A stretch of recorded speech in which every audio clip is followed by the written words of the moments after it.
शून्याला किंमत तीच व्यक्ती देते जी कष्ट करून शून्यातून आयुष्य घडवते।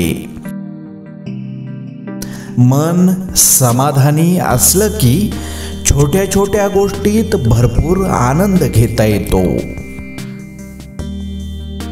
खिशातील रक्कम बुद्धिमत्तेवर खर्च होत असेल तर ते धन चोरले जाऊ शकत नाही।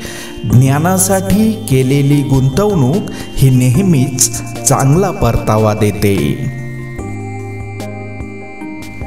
पायाला झालेली जखम जपून चालायला शिकवते आणि मनाला झालेली जखम आयुष्य जगायला शिकवते।